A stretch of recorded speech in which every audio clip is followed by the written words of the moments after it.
Hello student, हमारे YouTube channel में आपका स्वागत है। आज हम कक्षा 10वीं की प्रश्नावली 1.1 का क्वेश्चन नंबर 4 समझेंगे।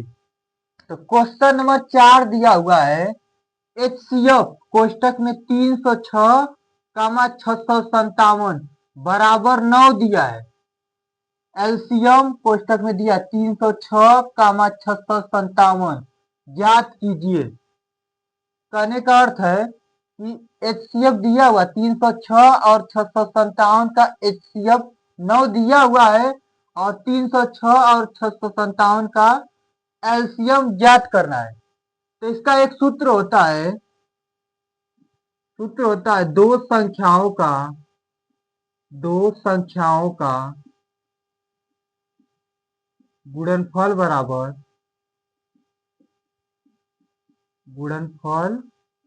बराबर होता है HCF गुणे LCM होता है। ठीक है, सूत्र होता है दो संख्याओं का गुणनफल बराबर HCF गुणे LCM। तो दो संख्याएं दिया हुआ है, पहला है 306 और दूसरी है 657 है। ठीक है, तो 306 और 657 को इस साइड लिख लेंगे। दो संख्याओं का गुणनफल कर लिख लेंगे 306 और गुणे 657, गुणनफल का मतलब गुणा। ठीक है, बराबर HCF, इन्हीं दो संख्याओं का HCF दिया हुआ है 9, तो 9 गुणा है तो गुणा का निशान लगा देंगे।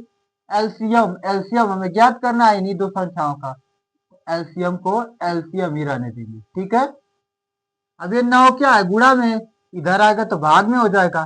तो 306 गुणे 657, 9 इधर आएगा तो क्या हो जाएगा, भाग में बटा हो जाएगा, बराबर हो जाएगा LCM के। ठीक है, 9 से भाग दे देते हैं इसमें, तो 3 से कट जाएगा, 3 से, 3 3 9 और 3 1 कम 3, 0 कम 0, 3 दूना के 6, फिर 3 से इसको काटेंगे, 3 दूना के 6, 3 1 कम 3 और 3 9 आ जाएगा 27। ठीक है, तो 102 आ जाएगा और गुणे 219 हो जाएगा, बराबर LCM हो जाएगा। गुणा कर लेते हैं, तो इधर गुणा कर लेते हैं, 102 का और 219 में गुणा कर लेते हैं।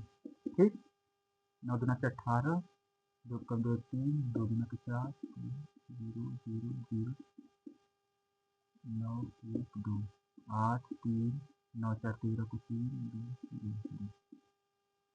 तो स्टूडेंट हमारा आ रहा है गुणा करने पर 22,338, ये हमारा एलसीएम हो जा रहा है। क्या हो रहा है, एलसीएम। एलसीएम आ जा रहा है हमारा कितना, 22,338 हमारा एलसीएम हो जा रहा है। ठीक, तो ये बहुत इंपॉर्टेंट क्वेश्चन है, इसको नोट करने लगते हैं। इसके बाद 5वां क्वेश्चन देखते हैं।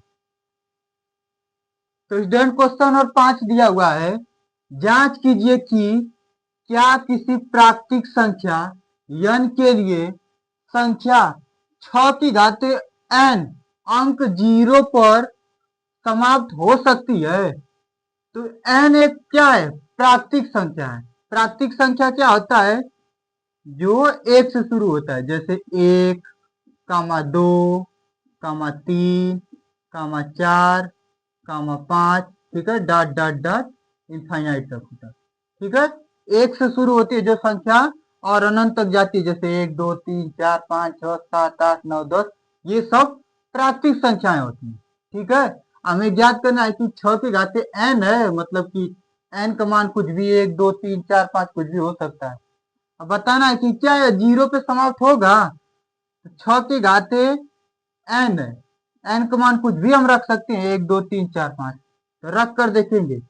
6 की घाते n का मान 1 रखेंगे, तो 6 की घाते n के स्थान पे हमने 1 रखा है, तो 6 की घाते 1 का जब गुणा करेंगे तो 6 आ जाएगा, 6 कम, 6 की घाते 2 रखेंगे तो आ जाएगा 36, 6 की घाते 3 रखेंगे n का मान तो आ जाएगा 216, 6 की घाते 4, n का मान जब 4 रखेंगे तो आएगा 1296 आ जाएगा।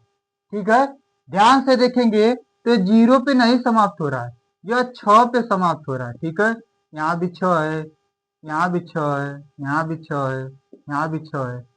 तो यह संख्या किस पे समाप्त हो रही है? 6 पे समाप्त हो रही है, 0 पे समाप्त नहीं होगी हो रही है। ठीक है, अब ये 0 पे क्यों समाप्त नहीं हो रही है? क्योंकि इसके अभाज्य गुणनखंड में 2 और 5 नहीं है, इसलिए 0 पे समाप्त नहीं हो रही है। ठीक है, अब 0 पे कौन कौन सी संख्या समाप्त होती हैं, ध्यान से समझेंगे। ठीक है, तो 10 है, 10 0 पे समाप्त होगा। क्यों होगा? क्योंकि इसका अभाज्य गुणनखंड करेंगे, देखो 2 और 5 आएगा। 20 0 पे समाप्त होगा, इसका गुणनखंड करेंगे तो 2 गुणे 2 गुणे 5 लिख सकते हैं। 30 का गुणनखंड लिख सकते हैं क्या? 2 गुणे 3 गुणे 5 लिख सकते हैं। 40 का गुणनखंड लिख सकते हैं 2 गुणे 2 गुणे 2 गुणे 5। 50 का इसी तरफ लिखेंगे तो 50 बराबर लिख सकते हैं 2 गुणे 5 गुणे 5 लिख सकते हैं। 10 का गुणनखंड में देखेंगे तो 2 है और क्या है? 5 है। 20 के गुणनखंड में देखेंगे 2 है और 5 है। 30 के भी अभाज्य गुणनखंड में 3 है और 5 है। 40 का भी अभाज्य गुणनखंड है तो उसमें भी 2 है और 5 है। अब 50 का भी गुणनखंड जो है अभाज्य गुणनखंड है, उसमें भी 2 है और 5 है। तो सभी संख्या में 2 और 5 अनिवार्य रूप से उपस्थित है, इसीलिए संख्या 0 पे समाप्त हो रही है। लेकिन इसका अगर गुणनखंड करेंगे 6 के पावर n का, ठीक है, तो इसको लिख सकते हैं 2 गुणे 3 के पावर n बराबर लिख सकते हैं 2 के घाते n गुणे 3 के घाते n लिख सकते हैं। ठीक है, तो इसके गुणनखंड में देखेंगे 2 है और 3 हो जा रहा है, 5 तो है ही नहीं, इसलिए 0 पे नहीं समाप्त हो रहा है। ठीक है, अगर इसके भी गुणनखंड में 2 और 5 उपस्थित होता तो ये भी शून्य पे समाप्त होता। ठीक है, तो यह शून्य पे समाप्त नहीं होगा। तो इसको पेपर में कैसे लिखेंगे? ठीक है, तो पेपर में लिखने का पैटर्न देखते हैं। तो इसको पेपर में लिखने का पैटर्न है, लिखेंगे यदि किसी, देखिए यदि किसी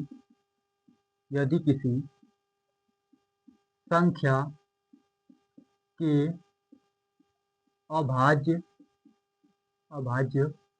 गुणनखंड में 2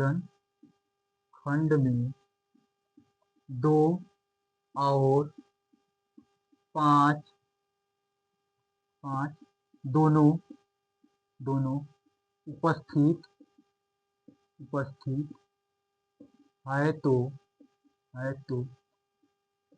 है तो वह संख्या शून्य पर समाप्त होगी, शून्य पर समाप्त होगी। ठीक है, यदि किसी संख्या के अभाज्य गुणनखंड में 2 और 5 दोनों उपस्थित है तो वह संख्या शून्य पर समाप्त होगी। ठीक है, कहने का अर्थ है कि किसी भी संख्या का अगर अभाज्य गुणनखंड करते हैं तो 2 और 5 दोनों आ रहा है उसके अभाज्य गुणनखंड में, तो वह शून्य पर समाप्त होगी। ठीक है, तो लिखेंगे, आगे लिख देंगे एक पॉइंट और, 6 के घाते n को हम अभाज्य गुणनखंड करेंगे तो लिख सकते हैं इसको 2 गुणे 3 के पावर n। ठीक है, अब 2 के घाते लिख सकते हैं n और गुणे 3 के घाते लिख सकते हैं। ठीक है, तो इसके अभाज्य गुणनखंड में देखेंगे तो 2 और 3 है, 2 तो है लेकिन 5 उपस्थित नहीं है। ठीक है, 2 भी रहना चाहिए और 5 भी रहना चाहिए, लेकिन इसके अभाज्य गुणनखंड में 2 है लेकिन 5 तो उपस्थित है ही नहीं। ठीक है, तो लिख देंगे 6 के घाते n के अभाज्य गुणनखंड में